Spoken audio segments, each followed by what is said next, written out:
बहाने भर पिचकारी मारी, रंग में रंग दी नीरी सारी, रंग में रंग दी नीरी सारी, रंग में रंग दी।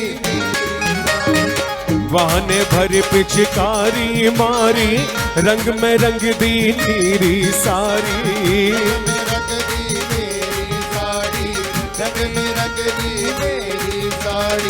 हरी मेरे मुख लाल मनोरी, हरी मेरे मुख लाल मनोरी, ग्वालन की गलियन में होरी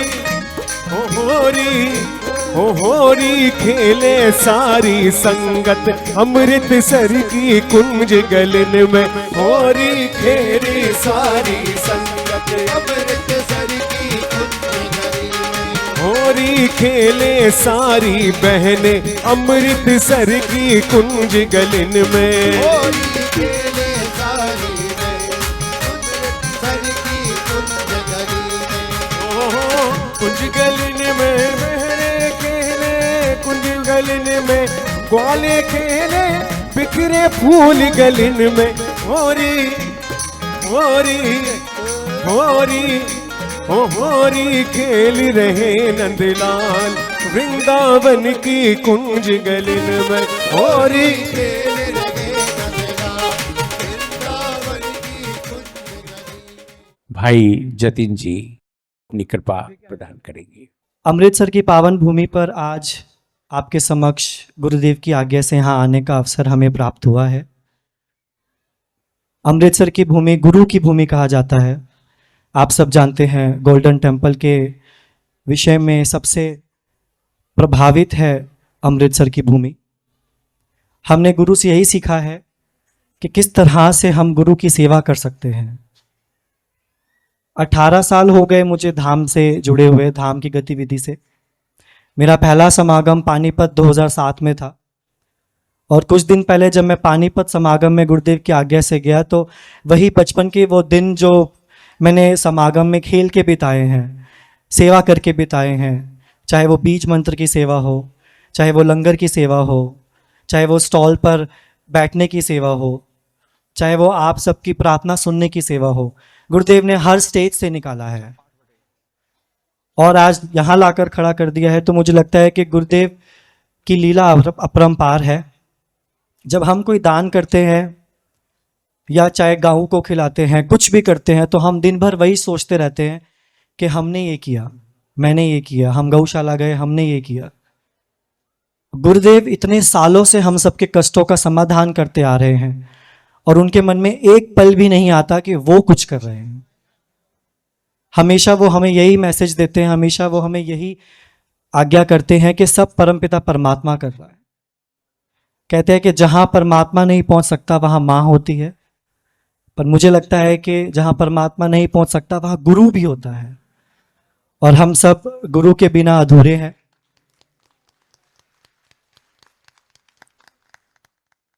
अनायास पाठ के चलते पिछले 2-3 समागम से गुरुदेव जी हमारे साथ साक्षात रूप से नहीं है, लेकिन अलौकिक रूप से आज भी वो अपने आसन पर विराजमान है।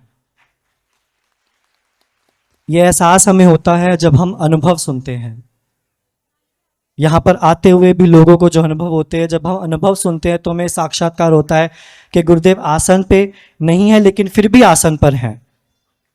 हमारे बीच नहीं है, फिर भी हमारे बीच हैं। और मैं ये मानता ही नहीं कि हमारे बीच नहीं है। आते हुए भी एहसास ऐसा हुआ कि गुरुदेव साक्षात अपनी गद्दी पे विराजमान है। उनके आशीर्वाद से हम आज सब यहाँ पर एकत्रित हुए हैं, और ये बहुत सौभाग्य की बात है कि होली का विशेष समागम गुरुदेव के आज्ञा से आज हम यहाँ पर मना रहे हैं। और जिस तरह से गुरुदेव हमेशा हम सब के लिए तन मन धन का कष्टों का समाधान करते आए हैं। मुझे याद है पिछले समागम में वर्मा जी बोल रहे थे कि एक बार गुरुदेव ने समागम बिल्कुल साइलेंट किया था, मौन रख के। उसका कारण उन्होंने अगले दिन बताया था कि किसी के गले का कैंसर उन्होंने अपने गले में लिया था और नेक्स्ट डे वो कैंसर काट दिया था। हम नहीं जानते कि किसके कष्ट काटने के लिए वो इतना अद्भुत पाठ कर रहे हैं कि 2-3 समागम में वो साक्षात रूप से हमारे समक्ष नहीं हुए, लेकिन अलौकिक रूप से हमारे साथ हैं, अभी भी हमारे साथ हैं। और मेरी आप सबसे यही प्रार्थना है, परमात्मा से यही दुआ है, यही प्रार्थना है कि अगले समागम हमें उनके साक्षात दर्शन हो। जिनके भी कष्टों का समाधान के लिए वो समागम नहीं आ रहे और निरंतर पाठ कर रहे हैं 24 घंटे 7 दिन, वो पाठ वह जल्दी संपूर्ण करे और हमारे बीच साक्षात पहुंचे। और हम सब भी उनके लिए प्रार्थना करें कि आज तक जितना भी हमने पाठ किया है, हमेशा हमारे गुरु ने हमारे लिए पाठ किया है, हमें किसी चीज़ की कमी नहीं हुई, और हमने जितना पाठ किया है उसका सारा फल हमारे गुरु को मिले। क्योंकि हम अपने लिए पाठ करते हैं तो वो एक बार करते हैं, जब गुरु हमारे लिए पाठ करते हैं तो वो 1000 बार करते हैं। जब गुरु हमारे लिए पाठ नहीं करता तो हमारे कष्टों का समाधान मुझे नहीं लगता कि संभव है। तो आप सबसे यही प्रार्थना है कि जब भी आप पाठ करें, अपने गुरु के लिए भी एक माला जब जरूर करें कि जो हमारे कष्टों का समाधान करने के लिए इतना पाठ कर रहे हैं निरंतर 24 घंटे 7 दिन, हमारा पाठ भी उनको लगे और वो जल्द अगले समागम में हमारे साथ साक्षात्कार हो। परमपिता परमात्मा जगत गुरु महाब्रह्म ऋषि के चरणों में मेरा कोटि कोटि नमन, गुरु माँ के चरणों में कोटि कोटि नमन, महाअंश खुशबू जी के चरणों में कोटि कोटि नमन। यह कह के मैं आज आप सबसे आज्ञा लेता हूँ और शब्दों का विराम देता हूँ। नमो नारायण। अब मैं प्रार्थना करना चाहूँगा, परमादरणीय खुशबू ऋतु जी अपनी कृपा प्रदान करें। आज आप सबके बीच गुरुदेव की आज्ञा से आने का मौका मिला, उसके लिए आपका बहुत बहुत धन्यवाद कि आप सबने जो इतना प्रेम दिया, इतना स्नेह दिया, वो देखकर बहुत ही अच्छा लगा कि आप सबके मन में अपने गुरु के प्रति, अपने सद्गुरु के प्रति कितना प्रेम है, कितना स्नेह है। यह हम सबका सौभाग्य है, आपका सौभाग्य है और हमारा भी सौभाग्य है कि हमें गुरु नहीं, हमें साक्षात सद्गुरु मिले हैं। गुरु का जन्म होता है और सद्गुरु अपने आप में ही परमात्मा के द्वारा भेजा हुआ एक ऐसा अंश होता है जिसका जन्म ही संगत की, जिसका जन्म ही समाज के दुख और कष्ट को दूर करने के लिए होता है। तो जो सद्गुरु हमें मिले हैं भगवान शिव की कृपा से, माँ दुर्गा की कृपा से, ये अपने आप में ही हम सबके लिए एक बहुत बड़ा आशीर्वाद है। जो गुरु जी ने हमें पाठ दिया है माँ दुर्गा का, हनुमान जी का, भगवान शिव का, राधे कृष्ण का, जो गुरु जी ने इतनी तपस्या करके, जो इतना ध्यान करके हमें पाठ दिया है, उस पाठ को समझ के करना और उस पाठ के द्वारा हम उसको कैसे उसका प्रॉफिट ले सकते हैं, कैसे अपने कष्टों को मुक्त कर सकते हैं, ये गुरु ने, ये हमारे सद्गुरु ने हम सबको समझाया कि कैसे हम अपने दुखों का और अपने कष्टों का निवारण कर सकते हैं। तो साथ संगत जी, आप सबसे यही प्रार्थना है कि गुरु जी ने जो आप सबके लिए ये आशीर्वाद भेजा है, जो गुरु जी ने आप सबके लिए ये अनमोल तोहफा भेजा है, आप सब उसका सम्मान करें और अपना पाठ करें। इंसान के जन्म के साथ हमको कष्टों को दूर करने के लिए, अपने जन्मों के पापों को मुक्त करने के लिए जो हमें ये पाठ मिला है कि हम ये जन्म जन्म का जो फेर है, ये जो अगला जन्म फिर अगला जन्म जो हमको मिलता है, जो इतने जन्मों से हम भटक रहे हैं, इसको हम कैसे इस साइकिल को तोड़ सकते हैं, ये गुरु ने हमको सिखाया कि कैसे पाठ के द्वारा हम अपने कष्टों का निवारण कर सकते हैं, कैसे हम समाज में अपने दुखों से मुक्त हो सकते हैं। ये एक गुरु ही सिखा सकता है। एक गुरु जो होता है वो माँ बाप से भी बड़ा होता है। जैसे माँ बाप कभी अपने बच्चे का बुरा नहीं चाहते, तो एक गुरु भी कभी अपने बच्चों का बुरा नहीं चाहता। एक गुरु आपका मित्र भी है, एक गुरु आपका पिता भी है, एक गुरु आपकी माता भी है। कहते हैं ना कि जब भगवान बुद्ध ने कहा था कि वो जब दोबारा जन्म लेंगे तो उनका जो रूप होगा, जो उनका नाम होगा, उसका नाम मैत्री होगा। तो मैत्री मतलब मित्र। जो आपका मित्र बने। आपके जो फ्रेंड्स होते हैं वो फिर भी आपसे आपकी चीज़ें हाइड कर लेंगे। जो आपके घर वाले होते हैं वो फिर भी आपके जो बैड चीज़ें होंगी वो आपसे हाइड कर लेंगे।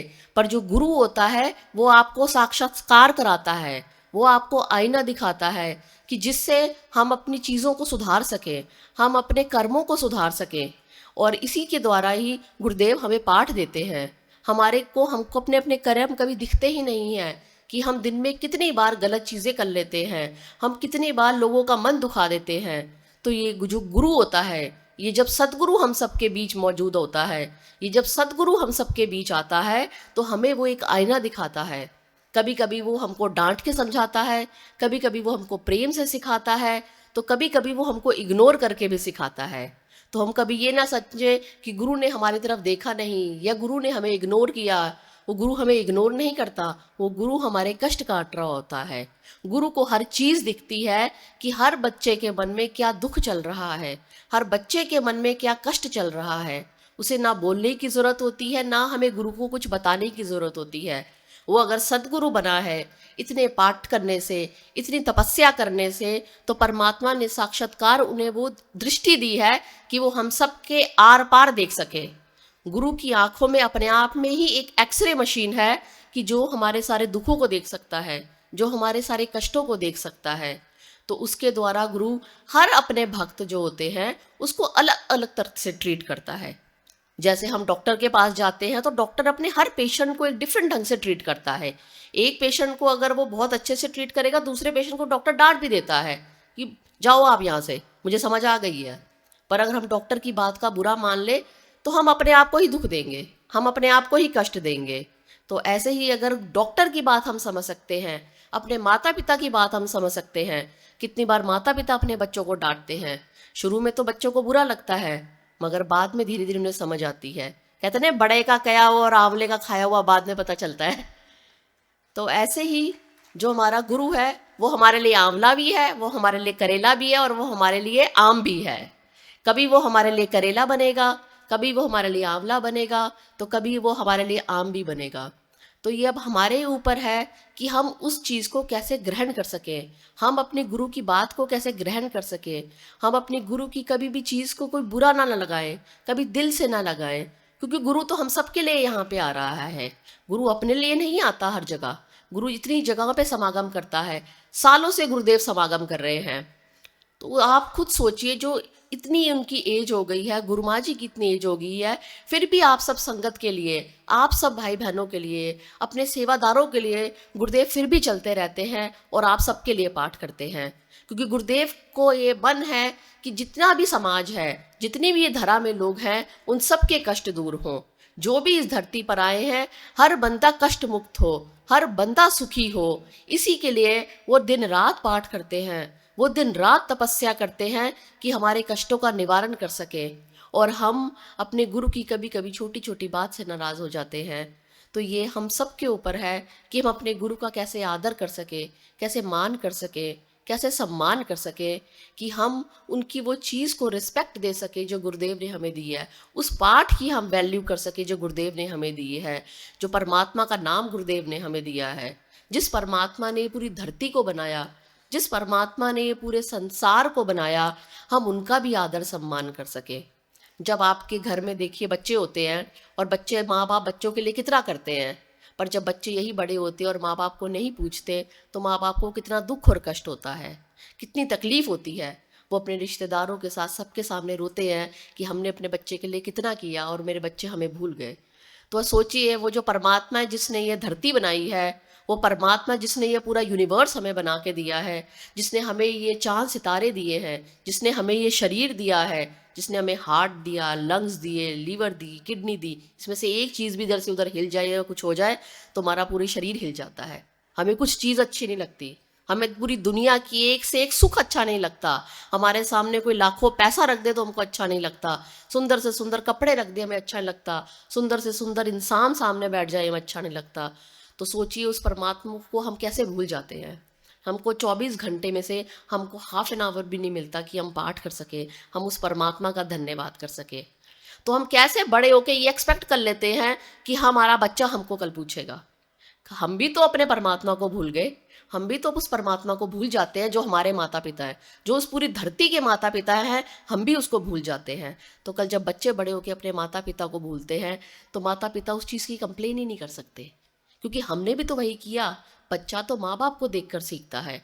जब बच्चा देखता है कि माँ बाप कैसे सबको मान सम्मान करते हैं, माँ बाप कैसे उनको रिलीजन से जोड़ते हैं, कैसे वो परमात्मा का हर पल धन्यवाद करते हैं, तो वही बच्चों के अंदर आता है। वही बच्चे वो चीज़ माँ बाप को देखकर सीखते हैं। हमें बोलना नहीं पड़ता बच्चों को बोलने से ज़्यादा बच्चे आपको देखकर सीखते हैं। तो हम यही चाहेंगे कि हम अपने बच्चों को, जैसे हमारे पिता हैं, जैसे हमारा सदगुरु है, जैसे हमारी परमात्मा है, जैसे माँ दुर्गा है, जैसे भगवान कृष्ण है, जैसे राम जी हैं, वो इस धरती पर आए, हमें कितना कुछ सिखा कर गए, हमें जीवन जीना सिखा कर गए, तो हम वो जीवन को जी सकें, हम उस दुखों से निकल सकें। जब भगवान राम भी इस धरती पर आए थे, कृष्ण जी भी धरती से पर आए थे, वो भी दुखों से नहीं हट पाएंगे। जब इस धरती पर आप आते हो, कहते हैं ना, इस धरती पर जब आप आ रहे हो तो दुख भोगने ही आते हो। तो जब परमात्मा इस चीज़ से नहीं बच सका, भगवान राम इस चीज़ से नहीं बच सके, भगवान कृष्ण इस चीज़ से बच नहीं सके, तो हम तो फिर भी आम इंसान हैं। उनके पास तो इतनी शक्ति थी, उनके पास वो चाहते तो 1 सेकंड में अपनी स्टोरी चेंज कर सकते थे, पर वो कहते हैं ना कि जब वो इस धरती पर आए हैं तो वो इसी के हिसाब से चलेंगे। जो लिख दिया गया उनके लिए वो उनको करना पड़ेगा। तो परमात्मा भी जब उस हिसाब से चल रहा है, परमात्मा भी पाठ कर रहा है, परमात्मा भी ध्यान कर रहा है, परमात्मा भी इस धरती पर आके जब गुरु का, संतों का सम्मान करता है, तो हमको परमात्मा से ये जीवन जीने की कला सीखनी चाहिए। हमको भगवान राम से सीखनी चाहिए, हमको भगवान कृष्ण से सीखनी चाहिए, हमको भगवान बुद्ध से सीखनी चाहिए, हमको मीराबाई से सीखनी चाहिए। कैसे वो रानी होकर कैसे जग जग वो भटकती थी भगवान श्री कृष्ण के लिए, कैसे वो भूल गई कि वो एक रानी है और इतने बड़े राज्य की वो रानी है, इतना धन, इतनी संपदा, सब कुछ छोड़कर वो ऐसे परमात्मा में लीन हो गई जो पूरे जग का राजा है। जब आपने जग के राजा को पकड़ लिया तो ये तो जो समाज में दिए हुए या ये सोना चांदी पैसा, ये तो उसके सामने कुछ भी नहीं है, क्योंकि उसने पूरी दुनिया के ही राजा को पकड़ लिया। तो उस दुनिया के राजा ने कभी उसका हाथ नहीं छोड़ा, कभी उनका दामन नहीं छोड़ा, हर पल उनके साथ रहे, और कैसे जाते ही मीरा माई कैसे भगवान श्री कृष्ण में लीन हो गई। तो ये हमको जीवन जीने की कला सिखाते हैं, कैसे परमात्मा पल पल इस धरती पर आता है और हमें जीवन जीने की कला सिखाता है। वो हमारे लिए खाली स्टोरीज नहीं है, वो मैथोलॉजिकल स्टोरीज नहीं है, वो एक सच है जो परमात्मा ने हमें जीकर दिखाया है। वो एक सच है जो हमें जीवन की कला सिखाता है। अगर हम बार बार उस चीज़ को समझें, जब भी भूल जाए रामायण का पाठ करें, आप उसका गीता जी का पाठ करें, आप उनका जीवन देखें, कैसे भगवान श्री कृष्ण ने किया, कैसे हर चीज़ हमको सिखाई, कैसे जीवन जीने की कला सिखाई, कैसे कर्म सिखाया कि आपको जो कर्म करना है अच्छा कर्म करें। वो कला हम उनसे सीखें और अपने जीवन को सुखमय बनाएं। इस सदगुरु ने इतने जन्म लगा दिए, गुरुदेव ने इतने साल लगा दिए हमको जीवन जीने की कला सिखाने के लिए, तो ये हमारा फ़र्ज़ है कि हम अपने गुरु के लिए ऐसा पाठ कर सकें कि अपने गुरु को दिखाएं कि हम सदगुरु के शिष्य हैं। जब हम दुनिया में जाएं, जब हम समाज में चले, जब हम किसी से बात करें, तो पता चले कि उनके गुरु ने, इनके सदगुरु ने इन्हें क्या कला सिखाई है, इन्हें जीवन जीने की क्या कला सिखाई है। हमारे चेहरे पर हमेशा वो जो स्माइल रहे, दूसरों की मदद करने की जो हमारे चेहरे पर हमेशा खुशी रहे, ये हम दूसरों को भी सिखा सकें कि दूसरे भी देखें और वो सीखें आपसे कि देखिए इनके सदगुरु ने इन्हें कितनी अच्छी चीज़ सिखाई है। ये उस सदगुरु के शिष्य हैं जिस सदगुरु ने अपना पूरा जीवन समाज के लिए लगा दिया। उस सदगुरु के शिष्य हैं जिन्होंने अपना सब कुछ अपने शिष्यों के लिए कर दिया, जिन्होंने ना दिन देखा, जिन्होंने ना रात देखी, जिन्होंने ना अपना शरीर का स्वास्थ्य देखा, जिन्होंने ना देखा कि उनके बच्चे हैं कि नहीं हैं। हमसे ज़्यादा तो गुरुदेव ने आप सबके साथ टाइम स्पेंड किया है। हम हैं तो गुरुदेव के बच्चे, पर हमसे ज़्यादा टाइम गुरुदेव ने आप पूरी संगत के साथ टाइम स्पेंड किया है। कहने को तो सब बोलते हैं कि आपके फादर हैं, आपके डैडी हैं, आपके साथ हैं, पर हमारे पास तो गुरुदेव बहुत कम रहे हैं जितना आप संगत के साथ गुरुदेव रहे हैं, क्योंकि ये संगत में गुरुदेव की जान बसती है। ये संगत ही गुरुदेव के लिए ऑक्सीजन है और ये संगत ही गुरुदेव को हमेशा खुश रखती है। जब गुरुदेव देखते कि उनका एक शिष्य जब ठीक होता है, गुरुदेव आप सबसे एक्सपीरियंस क्यों सुनते हैं? क्योंकि गुरुदेव को खुशी होती है कि ये गुरुदेव को अच्छा लगता है कि जब ये जो माँ दुर्गा का पाठ है, ये हनुमान जी का जो पाठ है, ये जो मृत्यु संजीवनी का कवच का पाठ है, ये जो गोपाल कवच का पाठ है, जब आप इसका पाठ करते हैं और ये पाठ आपका जीवन बदलता है, ये पाठ आपकी दृष्टि बदलता है, ये पाठ आपके मन में करुणा लाता है, तो गुरुदेव को वो चीज़ इतनी खुशी देती है कि गुरुदेव का मन करता है कि संगत के लिए और पाठ करे। इसीलिए गुरुदेव समागम में कहते हैं कि आप सब अपना एक्सपीरियंस सुनाएं, जिससे आप सिर्फ प्रेरित होकर जो लोग पाठ नहीं कर रहे हैं, जो लोग इस जीवन जीने की कला को नहीं सीख पा रहे, वो भी ये सीख सकें। अगर आपकी शब्दों से, आपके विचारों से किसी एक का भी जीवन बदल सके तो ये आपका जीवन अपने आप में ही सफल हो गया। आप जो इस धरती पर आए हैं, किसी का एक का भी जीवन अगर आप बदल दे तो ये अपने आप में ही आपने अपने दुखों को काट दिया, आपने अपने गलत कर्मों को काट दिया, आपने इस जीवन मरण की साइकिल को काट दिया। कि परमात्मा आपसे खुश होगा कि इन्होंने अपने सदगुरु की बात को समझकर, इन्होंने परमात्मा का जप नाम किया, इन्होंने परमात्मा को याद रखा। जिस परमात्मा ने हमें जीवन दिया, जिस परमात्मा ने हमें ये शरीर दिया, हमने हर पल उन्हें याद रखा, तो परमात्मा भी हमारे लिए करेगा, परमात्मा हमारे लिए खुशी खुशी करेगा। तो ये आप सबसे प्रार्थना है कि ये जो गुरुजी ने आप सबको पाठ दिया है, आप ये सभी पाठ करते रहें और अपने जीवन को ऐसे ही सुखमय बनाते रहें। और साथ संगत जी, गुरुदेव ने आप सबके लिए होली विशेष पाठ भी दिया है और गुरुदेव ने आप सबके लिए हनुमान जी का भी पाठ दिया है। और जो इतने सालों से जो हम पाठ कर रहे हैं अपने लिए, तो आज होली के दिन मैं आप सबसे प्रार्थना करूंगी कि आज हम सब बैठकर जो हमारे गुरुजी हैं वो साक्षात दोबारा हम सबको समागम में दर्शन दे। इसके लिए आज हम सब मिलकर गुरुजी के लिए आज पाठ करेंगे कि हमारा ये पाठ कर कर गुरुदेव का जो तपस्या है वो गुरुदेव उस तपस्या से उठे। जैसे सारे भगवान जी को जब हम पाठ करते हैं तो कैसे हमको तपस्या करनी पड़ती है, तब परमात्मा हमें दर्शन देता है। तो गुरुदेव जो इतने सालों से आ रहे थे, जो गुरुदेव इतने सालों से समागम कर रहे थे और जो 3 समागमों से गुरुदेव नहीं आए हैं, तो आज हम सब मिलकर पाठ करें और गुरुदेव से ये प्रार्थना करें कि हे गुरुदेव, आप दोबारा हम सब के बीच में हाजिर हो, आप साक्षात्कार हमें दोबारा दर्शन दें कि हम ये पाठ कर सकें और आप जो ये जग का कल्याण कर रहे हैं ये ऐसे ही कल्याण करते रहें। गुरुदेव, हम सब आपको मिस कर रहे हैं। गुरुदेव, आप हमेशा हमारे साथ हैं, हर पल हमारे साथ हैं, पर हम आपके साक्षात्कार दर्शन करना चाहते हैं। हम चाहते हैं कि हमारे गुरुजी दोबारा इस सीट पर विराजमान हो। हम चाहते हैं गुरुमा जी दोबारा इस सीट पर बैठे और ऐसे ही स्माइल के साथ आप सबको देखती रहे। तो मैं साक्षात संगत से प्रार्थना करूंगी कि आप सब मेरे साथ प्रार्थना करें गुरुदेव से। गुरुदेव, आप हमारी प्रार्थना सुने, आप दोबारा हमें संगत को दर्शन दें। गुरु माँ जी के साथ हम आपके साक्षात्कार दर्शन करना चाहते हैं। और आज हम सारी साथ संगत जो ये पाठ करने वाली है, ये जो मंत्रों का जाप करने वाली है, ये हमारे गुरुजी और गुरु माँ जी के लिए उनकी सेहत अच्छी हो, उसके लिए प्रार्थना करते हैं। तो हमारी सारी साथ संगत मेरे साथ पाठ करेगी। गुरुजी ने इसका पासवर्ड दिया है, पहले आप सब साथ में पासवर्ड बोलिए। ओम श्रींग एंग गंग। ओम श्रींग एंग गंग। अब हम गुरुजी के लिए प्रार्थना करेंगे और गुरुजी के लिए एक साथ सारी संगत पाठ करेगी। ओम लंग ललिता देवी भ्याम नमः। ओम लंग ललिता देवी भ्याम नमः। लंग ललिता देवी भ्याम नमः। लंग ललिता देवी भ्याम नमः। लंग ललिता देवी भ्याम नमः। लंग ललिता देवी भ्याम नमः। ये जो लंग शब्द है, लंग, ये अपने आप में ही आपकी रूट चक्रा को जगाता है। जो आपके 7 चक्रास हैं, उस 7 चक्रास का जो रूट है, जो स्टार्टिंग है, जो आपका रूट है, वो है उसका ये मंत्र। लंग लंग और जो ललिता देवी है ये साक्षात माँ दुर्गा है। ललिता देवी माँ त्रिपुरा सुंदरी, आप सबने नाम सुना होगा। जब आप माँ नव दुर्गा का पाठ करते हैं तो ललिता त्रिपुरा सुंदरी का ये पाठ है।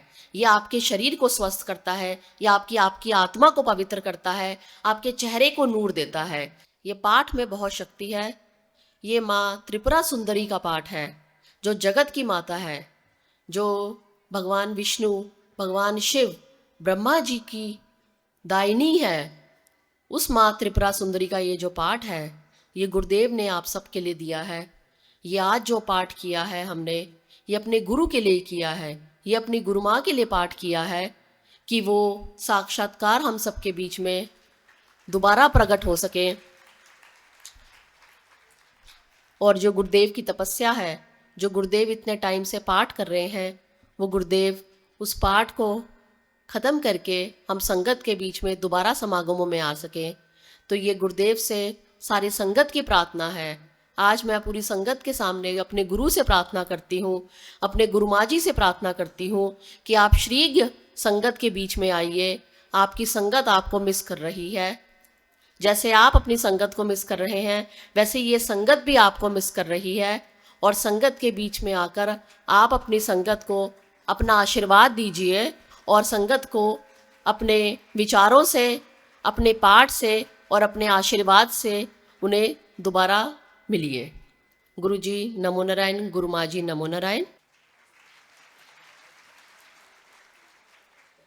साथ संगत जी, जैसे आपको पता है कि कल होली है, परसों भी होली है, तो गुरुदेव ने आप सबके लिए होली विशेष पाठ भी दिया है कि जो आप होली में करेंगे 2 दिन जब तक होली है, सिर्फ ये होली वाले दिन ही आपने पाठ करना है। इस पाठ का जो पासवर्ड है गुरुदेव ने चेंज किया था। पासवर्ड आप लिख लीजिए, एंग श्रींग। ये जो होली का विशेष पाठ है ये उसका पासवर्ड है, एंग श्रींग। और ये आप होली विशेष मंत्र लिख लीजिए, श्रींग एंग गंग राधाय नमः एंग रांग कृष्णाय नमः। मैं दोबारा कह रही हूँ, श्रींग एंग गंग राधाय नमः एंग रांग कृष्णाय नमः। श्रींग एंग गंग राधाय नमः एंग रांग कृष्णाय नमः। श्रींग एंग गंग राधाय नमः एंग रांग कृष्णाय नमः। तो ये जो पाठ है ये गुरुजी ने आप सबके लिए दिया है, होली विशेष पाठ है। ये पाठ आपने होली दिन के दिन तक करना है, सिर्फ 2 दिन के लिए। और ये जो गुरुदेव ने आपको माँ का पाठ दिया है ये आप कर सकते हैं जब भी आप पाठ करेंगे सुबह शाम, तो इसकी भी आप एक माला करिए। एक माला नहीं कर सकते तो 54 टाइम्स या 27 टाइम्स ज़रूर करिए। तो ये जो पाठ है माँ त्रिपुरा सुंदरी का, ये जो पाठ है माँ ललिता देवी का, ये आपके कष्टों का दूर करेगा, ये आपके कष्टों का निवारण करेगा, आपको खूबसूरत बनाएगा, आपके जीवन को सुंदर बनाएगा और आपके शरीर के जितने भी कष्ट हैं, जितने भी विकार हैं, उनको दूर करेगा। तो ये मेरी प्रार्थना है आप सबसे कि ये जो पाठ आपको गुरुदेव ने दिया है ये पाठ आप ज़रूर करें। जय।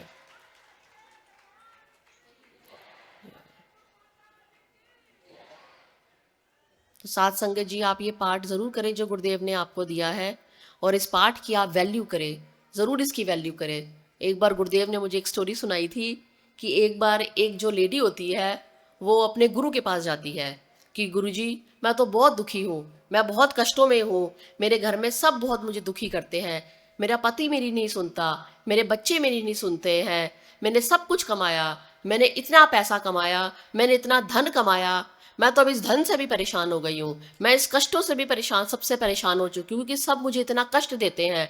मुझे ना अब ये धन अच्छा लगता है, ना मुझे ये सोना चांदी अच्छा लगता है, ना ही मुझे ये पैसे अच्छे लगते हैं। तो गुरुजी मुझे इन दुखों से दूर करें, मुझे इस कष्टों से दूर करें। तो उसका गुरु जो बैठा हुआ था वो चुप करके बैठ के उनकी सारी बातें सुन रहा था। वो अपना पोटली लेकर आई, अपने धन की सारी पोटली लेकर आई, अपने घर के पेपर लेकर आ गई, सब अपने गुरु के चरणों में रख दिया कि गुरुजी देखिए मैं तो बहुत दुखी हो गई हूँ, मैं बहुत परेशान हो गई हूँ, आप इन सबको रख लीजिए और मेरे कष्टों का समाधान कीजिए, मैं तो इस सब चीज़ों से बड़ा परेशान हो चुकी हूँ। उसने ना उस चीज़ की वैल्यू नहीं करी। तो गुरु उसका चुप करके स्माइल करता रहा और उसकी बातें सुनता रहा। कहती मैं अपने पति से भी परेशान हो गई हूँ, मैं अपने बच्चों से भी परेशान हो गई हूँ, आप इन सबको मेरे से दूर ले जाइए, मैं सब दुखी हो चुकी हूँ। तो उसका गुरु चुप करके सुनता रहा, कह रहा ठीक है। तो उसका जो गुरु है वो सामने बैठा हुआ उसका सारे पैसों की पोटली देखता, उसने जो सोना चांदी रखा हुआ था, जो अपनी सारी ज्वेलरी रखी हुई थी, जो प्रॉपर्टी के पेपर्स रखे हुए थे, वो सब अपने गुरु के चरणों में रख दिए। उसके गुरु ने क्या किया, वो सब उठाया और लेकर भागने लग गया। वो औरत की जान सूख गई कि ये कैसा गुरु है जो मैं जैसे ही मैंने उनके चरणों में पैसा रखा, जैसे ही मैंने उनके चरणों में प्रॉपर्टी रखी के पेपर्स रखे, जैसे ही मैंने उनके चरणों में सोना चांदी रखा, ये तो लेकर भाग गया, ये तो ढोंगी गुरु है, इसको तो मेरा अच्छा गुरु समझती थी तो मेरा सारा सामान लेकर भाग गया है। तो वो औरत भागी अपने गुरु के पीछे, उसका गुरु भागा और वो और भागी अपने गुरु के पीछे, और वो गुरु भागता गया। सुबह से दोपहर हो गई, दोपहर से शाम हो गई, और वो औरत भी भागे जा रही अपने गुरु के पीछे। सब भूल गई, उसको कुछ याद नहीं, बस भागे जा रही है अपने गुरु के पीछे और परमात्मा से प्रार्थना कर रही है, हे परमात्मा मेरे को इस ढोंगी गुरु से क्षमा करे कि मैं इस ढोंगी गुरु के पास चली गई हूँ।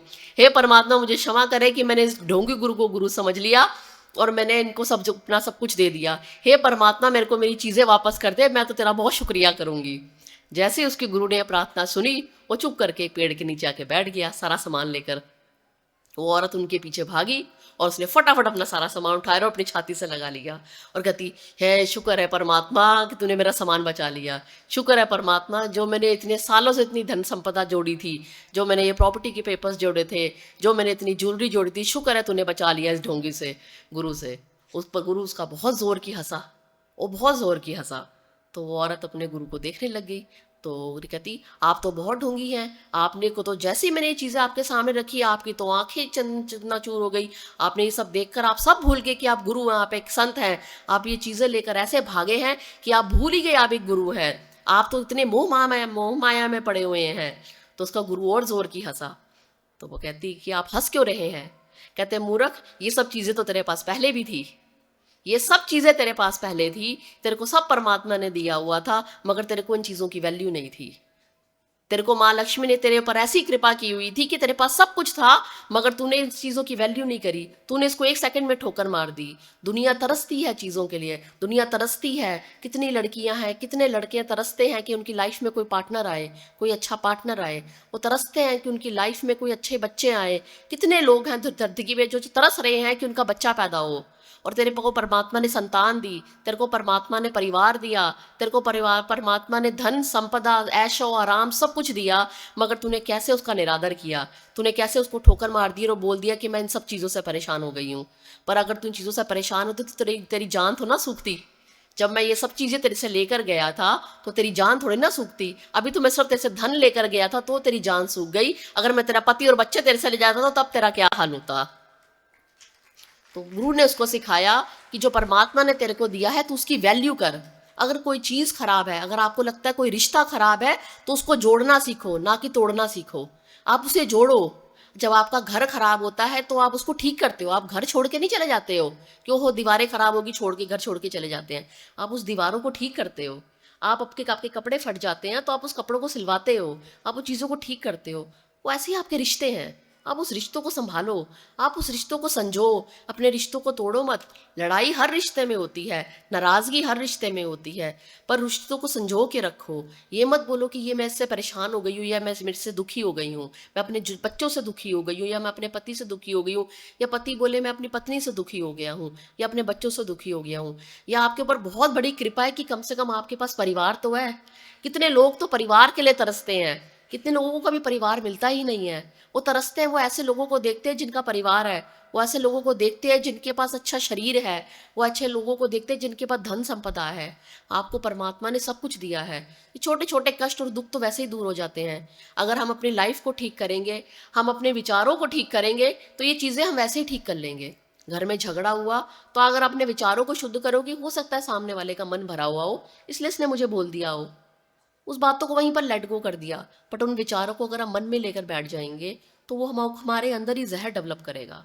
वो इतना जहर डेवलप कर देगा कि वो हम ही को परेशान करेगा और धीरे धीरे वो रिश्ते खराब करेगा। कल नेक्स्ट टाइम फिर से दोबारा लड़ाई होगी तो वो चीज़ें आपके मन से बाहर निकलेंगी। कभी कभी बच्चे घर में थके हुए आते हैं, वो माँ बाप को अचानक से इग्नोर कर देते हैं, कभी माँ बाप बच्चों को कर देते हैं, मन में बातें रह जाती हैं। बैठिए, आपस में बैठ के बात करिए। आपको परिवार मिला है, आपको परमात्मा ने सुख दिया है, ये इतना अच्छा शरीर दिया है। उन लोगों से पूछे जो बैठे हुए हैं हॉस्पिटल्स में, जो आईसीयू में बैठे हुए हैं, जो परमात्मा से प्रार्थना कर रहे हैं कि परमात्मा मेरा सब कुछ ले ले। वो डॉक्टर को बोल रहे होते हैं, डॉक्टर मेरा सब कुछ ले लो, मेरे पास जितनी धन संपदा है मैं सब देने को तैयार हूँ, सिर्फ मेरा शरीर स्वस्थ हो जाए। कैसे हमको एक किडनी मिल जाती है किसी का, या हार्ट डोनेट होता है, कैसे लोग लाखों करोड़ों रुपया खर्च कर देते हैं कि हमारा शरीर स्वस्थ हो जाए। तो परमात्मा ने तो आपको रिच वैसे ही बना रखा है कि आपको इतना अच्छा हार्ट दिया है, आपको इतनी अच्छा लिवर दिया है, किडनी दी है, लंग्स दिए हैं, आंखें दी हैं, जुबान दी है, हाथ दिए हैं, पैर दिए हैं, नाखून दिए हैं। एक एक चीज़ इतनी इंपॉर्टेंट है, यहाँ तक कि पलके तक इतनी इंपॉर्टेंट है। आप सोचिए, आंखों में अगर एक बाल भी गिर जाए ना तो वो भी हमारे शरीर को हिला देता है।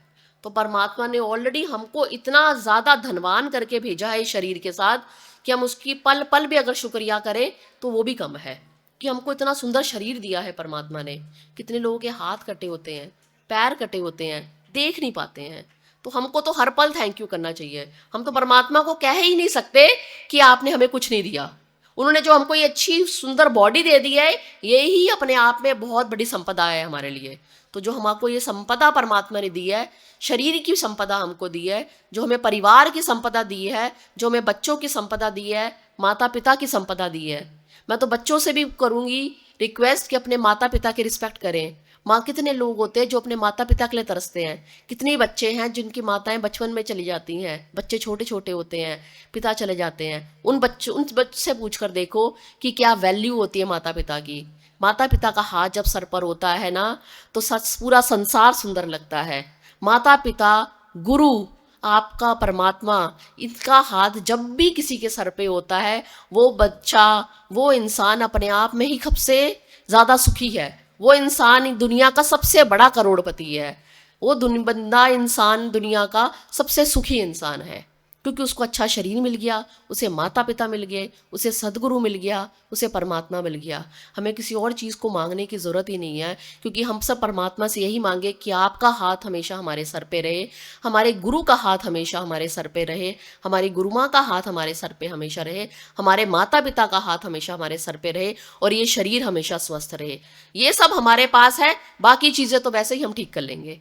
वैसे चीज़ें तो वैसे ही, रिश्ते जो होते हैं, लड़ाई झगड़े जो होते हैं, एक दूसरे से नाराज़गियाँ होती हैं, वो तो वैसे ही आप ठीक कर सकते हैं। वो सब चीज़ें बड़ी नहीं है। बड़ी इंपॉर्टेंट चीज़ें सिर्फ ये हैं। अगर ये चीज़ें आपके पास हैं तो आप दुनिया के सबसे सुखी और सबसे खूबसूरत इंसान हैं। आपसे खूबसूरत कोई नहीं है, आपसे सुंदर कोई नहीं है। आपके चेहरे पे देखना हमेशा समाइल रहेगी। जिसके दादा दादी होते हैं, जिसके माता पिता होते हैं, घर भरा परिवार होता है, वो अपने आप में सबसे सुखी परिवार है। तो मैं तो सबको यही बोलूँगी, सब अपने परिवार की कदर करें। टाइम रहते सब अपने परिवार की कदर कर लें। ये बहुत लेटर एज में ये चीज़ें समझ आती हैं, यंग टाइम में ये चीज़ें समझ नहीं आती। धीरे धीरे उम्र के साथ हर बंदे को ये चीज़ समझ आती है। तो मैं बच्चों से भी यही प्रार्थना करूँगी कि अपने माँ बाप की इज़्ज़त करें, अपने गुरु की इज़्ज़त करें, अपने बड़ों की इज़्ज़त करें, और इस संसार को खूबसूरत बनाएं। और गुरुदेव ने जो हमें पाठ दिया है वो पाठ करते रहें, क्योंकि ये पाठ हमें कभी कुछ गलत नहीं करने देगा। ये पाठ हमसे कभी कुछ गलत करवाएगा भी नहीं।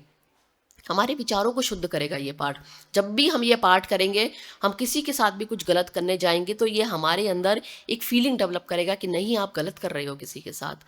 तो ये पाठ हमको जीवन की कला भी सिखाता है, हमें कला सिखाता है कैसे हम इस जीवन को खूबसूरत बना सकते हैं। तो ये पाठ की अगर हम वैल्यू करेंगे तो ये पाठ, ये परमात्मा, ये सद्गुरु हर पल अपना आशीर्वाद हमारे सर पे रखेगा।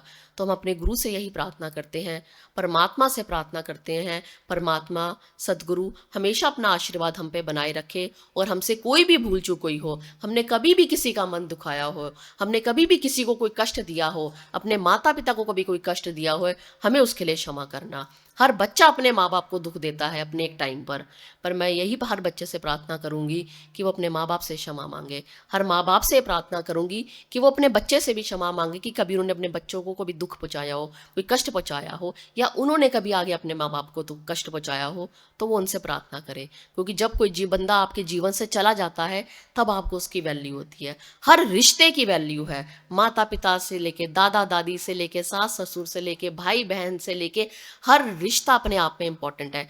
ये हर रिश्ता आपके शरीर का एक एक अंग है। कोई हाथ है तो कोई आपका हार्ट है, कोई आपके लंग्स है, कोई लीवर है, कोई किडनी है।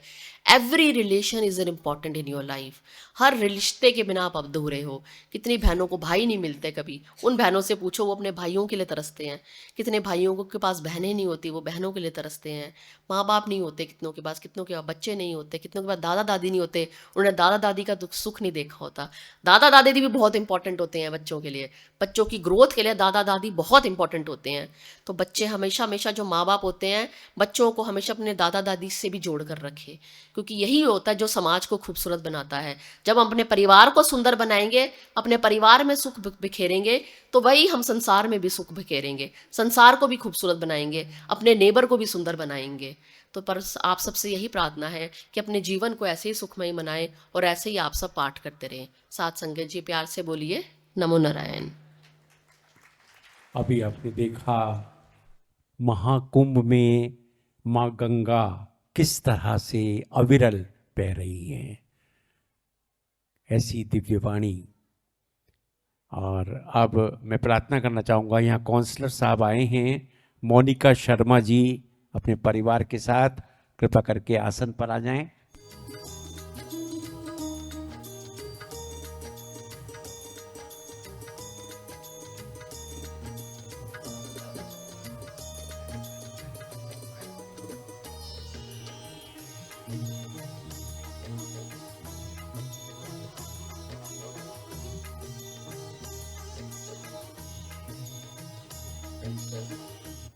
साथ संगत जी, गुरु जी ने आप सबके लिए हनुमान जी का पाठ दिया है।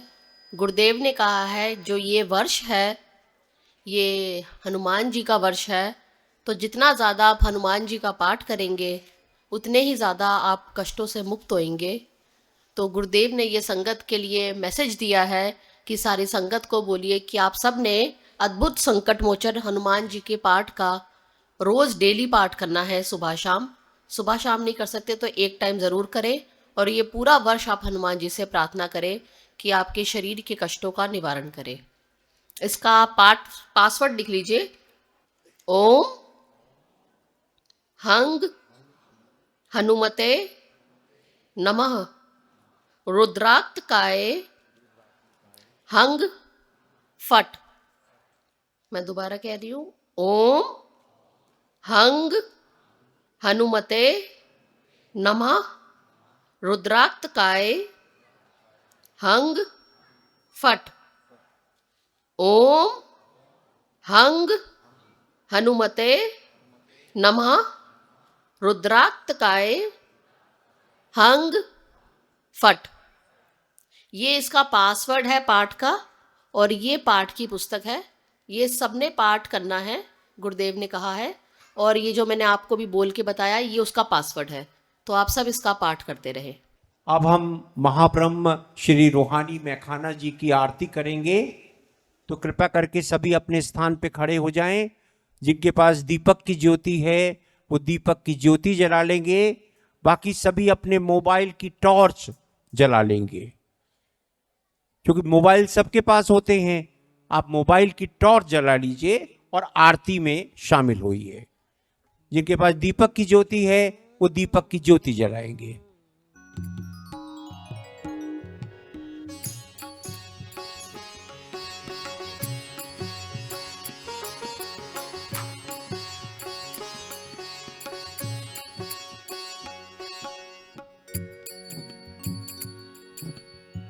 श्री महाब्रह्म परमात्मा जी की आरती, श्री महाब्रह्म मैखाना जी की आरती, पापियों को पाप से है तारती, पापियों को पाप से है तारते। श्री महाब्रह्म मैखाना जी की आरती, श्री महाब्रह्म मैखाना जी की आरती, पापियों को पाप से है तारती, पापियों को पाप से है तारती। यह सिद्ध ग्रंथ पावन पुनीत वेदानुकूल, नव ज्योति जगाने वाला, सतकीर्ति बढ़ाने वाला, नव ज्योति जगाने वाला, सतकीर्ति बढ़ाने वाला। प्रभु नाम यही कृपा धाम यही, प्रभु नाम यही कृपा धाम यही, सबकी सुखदात्री आरती, पापियों को पाप से है तारते। श्री महाब्रह्म मैखाना जी की आरती, श्री महाब्रह्म परमात्मा जी की आरती, पापियों को पाप से तारते, पापियों को पाप से है तारती। यह शांति गीत, यह पुण्य गीत, यह वेद गीत, कष्टों को मिटाने वाला, प्रभु दर्श दिखाने वाला, कष्टों को मिटाने वाला, प्रभु दर्श दिखाने वाला। यह सुख करनी, यह दुख हरणी, यह सुख करनी, यह दुख हरणी, श्री दिव्य ग्रंथ की आरती, पापियों को पाप से है तारते। श्री महाब्रह्म परमात्मा जी की आरती, श्री महाब्रह्म परमात्मा जी की आरती, पापियों को पाप से है तारते, पापियों को पाप से है तारते। यह मधुर बोल जग फंद खोल, यह सत्यनिष्ठ सन्मार्ग दिखाने वाला, बिगड़ी को बनाने वाला, सन्मार्ग दिखाने वाला, बिगड़ी को बनाने वाला। तत्व रूप यही, गुरु रूप यही, तत्व रूप यही, गुरु रूप यही, श्री दिव्य ग्रंथ की आरती, प्रभु कृपा प्रदात्री आरती। श्री महाब्रह्म परमात्मा जी की आरती, श्री महाब्रह्म परमात्मा जी की आरती, पापियों को पाप से है तारती, पापियों को पाप से है तारती।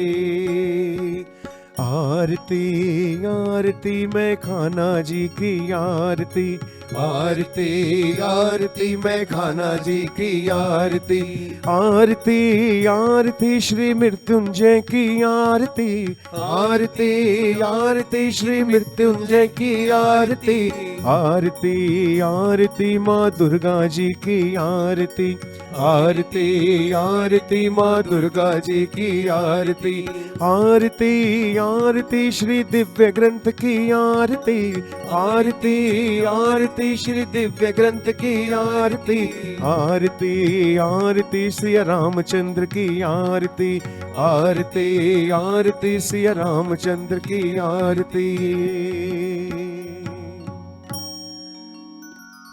बोलिए श्री महाब्रह्म मैखाना जी की।